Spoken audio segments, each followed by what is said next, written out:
यहाँ पर यह संकेत किया गया है, गेंद जहाँ तक हम लेकर चले जाते हैं वहां तक चली तो जाती है, परंतु यदि वहां से हाथ में छूट जाए, चाहे वो 100वें नंबर का हो या 1000वें नंबर की सीढ़ी हो, वो कहाँ आएगी? जहाँ से पहले थी सीढ़ी, तो जमीन पर ही आएगी। तो यहाँ पर ये शंका हो सकती है कि नहीं, जो होशियार साधक होते हैं ना, वो एक बार गिरते हैं तो गिर करके वापस वो आगे बढ़ जाते हैं, तो ऐसे तो बहुत दुर्लभ होते हैं। रहस्य यहाँ पर यह है कि समझो वह उस जगह से भटक गया, उस जगह से क्या हुआ? भटक गया, वहां से भटक गया, वहां फिर टिकने का, वहां महत्व बुद्धि नहीं हो उसकी, वहां पर अश्रद्धा हो गई, वहां पर ठीक प्रकार से रहस्य को नहीं समझ सका। क्या विश्वास है कि नीचे की सीढ़ी पर जाकर के वो टिक जाएगा? मुश्किल है। फिर नीचे की सीढ़ी पर टिक पाएगा, ऐसा कोई अपने पास में कुटस्थ फॉर्मूला है क्या? जो एक बार गिरता है वह गिरता ही जाता है और अंततोगत्वा वहीं पहुंच जाता, पता नहीं पहले कितने जन्मों पहले था वहां पर। इसलिए बहुत अधिक सावधान रहना चाहिए कि आगे नहीं बढ़ सके कोई दिक्कत नहीं है, परंतु पीछे नहीं हटना और है जहाँ के जहाँ टिके रहना। जहाँ पर हो वहां से यदि गिरोगे तो सच्ची बात है, वो एक बार गिरना शुरू हो गया तो गिरना फिर शांत होता ही नहीं, वो फिर भटकते ही रहते हैं, भटकते ही रहते हैं, भटकते ही रहते हैं। इसलिए भगवत प्राप्ति के मार्ग में एक जगह पर अटकना, एक जगह पर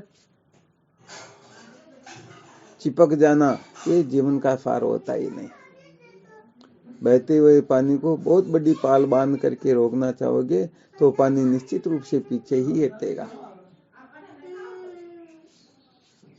तो यह चिंता नहीं करनी चाहिए हम आगे बढ़ रहे या नहीं बढ़ रहे, बल्कि विचार ये करना चाहिए कि कहीं मैं भटक तो नहीं रहा हूँ, कहीं गिर तो नहीं रहा हूँ, कहीं पतन की ओर तो नहीं जा रहा हूँ, जहां तक मैं पहुंच गया हूँ उसी से पीछे नहीं हट रहा हूँ, ये ध्यान रखना चाहिए।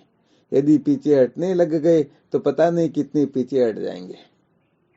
इसलिए आगे बढ़ना महत्वपूर्ण नहीं है, बल्कि महत्वपूर्ण है सदा सर्वदा ये ध्यान रखे कहीं मैं पीछे नहीं हट रहा हूँ। ये समझदारी जीवन की विशेष समझ होती है।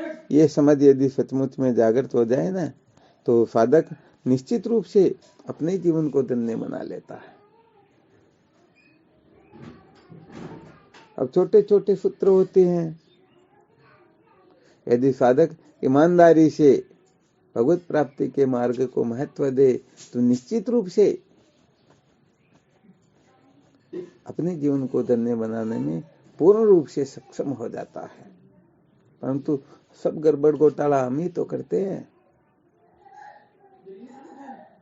इसलिए लक्ष्य की अच्छी पहचान होनी चाहिए, ठीक ठीक पहचान होनी चाहिए, और मील के पत्थर को मंजिल समझने की भूल स्वप्न में भी नहीं करनी चाहिए।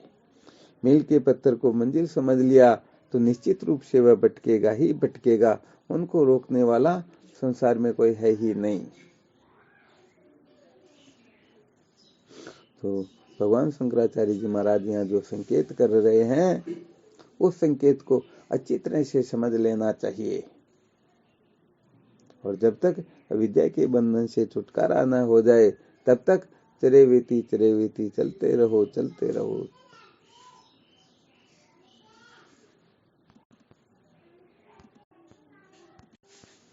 सत्य बात कहे तो अपना लक्ष्य मजबूत नहीं होता ना, इसलिए हम स्वयं में ही भटकते, दोष दूसरों पर मनते हैं। दूसरा तो कोई नहीं, वरना दूसरों कौन क्या कर सकता है, कितने ही वेदवादी और पामर क्यों न हो, यदि अपनी निष्ठा मजबूत नहीं है तो निमित्त जरूर बन जाएंगे, परंतु हम ही कमजोर है तो फिर वो क्या करेंगे, उनको तो मौका मिल जाता ना। हाँ, इसलिए अनात्म पदार्थों को महत्व यदि दे रहे हैं तो कभी भी भटक सकते हैं। संसार को सत्य समझ रहे हैं तो कभी भी भटक सकते हैं। यदि ज्ञान को महत्व न दे करके कर्म को महत्व दे रहे हैं तो निश्चित रूप से भटकेंगे ही भटकेंगे। गुरुदेव को महत्व न दे करके किसी को महत्व दे रहे हैं तो निश्चित रूप से वो एक न एक दिन, चाहे वो करोड़ उपाय क्यों न कर ले, करोड़ कोशिश क्यों न कर ले, निश्चित रूप से उनको भटकना ही होगा। यहाँ पर तो श्रुति सम्मत सिद्धांत को महत्व न दे करके, सत्य संप्रदाय को महत्व न दे करके मनमाने ढंग से जो भी मन में आए वो करने लग जाए तो सचमुच में कल्याण स्वप्न में भी होने वाला है ही नहीं। इसीलिए तो सर्वप्रथम अच्छी तरह से निश्चय कर लेना चाहिए कि मैं कृतार्थ होना चाहता हूँ या नहीं, और कृतार्थ होना चाहता हूँ तो सत्य संप्रदाय की रीति से या मनमाने ढंग से।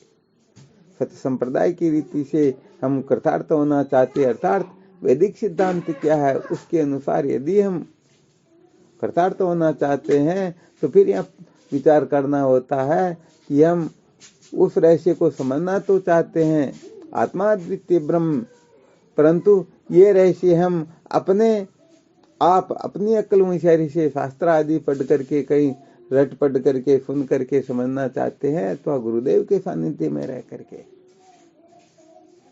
तो ये अनादिकाल से हम जो अपने मन को, बुद्धि को, अंतःकरण को महत्व देकर पागल हो रहे हैं, समझो ये बहुत बड़ा गड़बड़ घोटाला है। इसी से ये जीव अनादिकाल से भटक ही रहा है। सचमुच में शांति इसको मिलती ही नहीं। इसलिए जब तक मन को महत्व देंगे तब तक सचमुच में साधक है ही नहीं, तब तक तो समझो वह संसारी ही है। अभी तक वह जन्म मृत्यु की श्रृंखला में ही भटक रहा है।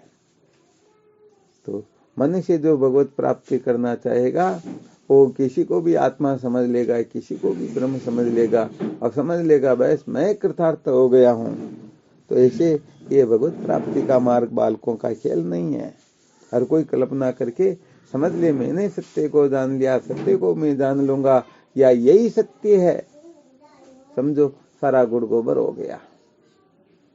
तो यह बहुत ज्यादा समझ की आवश्यकता होती है, अत्यंत अत्यंत सूक्ष्म बुद्धि की आवश्यकता होती है। सच्ची बात कहे, अधिकतर प्राय देखा जाता है, बहुत सारे कह देते नहीं हम तो अपने मन के अनुसार नहीं बल्कि जैसा गुरुदेव कहते वैसा हम अनुभव करना चाहते हैं, रहना चाहते हैं, जीवन बनाना चाहते हैं। परंतु यहाँ पर भी वो केवल और केवल मात्र कह रहे हैं, परंतु करेंगे मन की ही।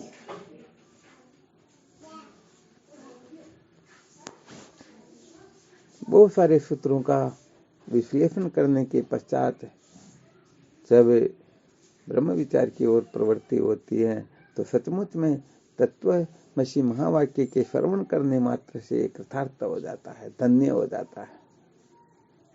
वरना बाकी तो अनादिकाल से ये जीव कुछ न कुछ करता ही आ रहा है, करता ही रहेगा। इससे सचमुच में काम चलने वाला है ही नहीं। हम कहने का मतलब छोटी छोटी चीजों के लिए सत्संग का त्याग कर देते हैं, संतों का कर देते हैं, शास्त्रों का कर देते हैं, गुरुदेव का कर देते हैं, फिर भी हम कहते हैं नहीं हम तो बहुत बड़े साधक है, जिज्ञासु है, ज्ञानी है, हम ऐसे हैं वैसे हैं। अरे कहाँ पर हो? अभी तक तो अप्रोक्ष बुद्धि तो संसार में ही बैठी हुई है कि हमारे भोग पदार्थ न छोड़ जाए, हमारे नाते रिश्ते का इधर उधर कुछ हो न जाए, हमें पूरा ध्यान रखना होगा, हम ऐसा वैसा नहीं कर सकते हैं। ये सब क्या है? ये सब संसार को बनाए रखना, और संसार को बनाए रखकर कभी भी सत्य का साक्षात्कार किया जा सकता ही नहीं। इनको बहुत अच्छी तरह से समझ लेना चाहिए, इनका बहुत अच्छी तरह से मंथन करना चाहिए, तब समझो सचमुच में वह साधक अपने जीवन को धन्य बना लेगा। वरना आकाश पाताल करने में तो कोई बड़ी बात नहीं होती है।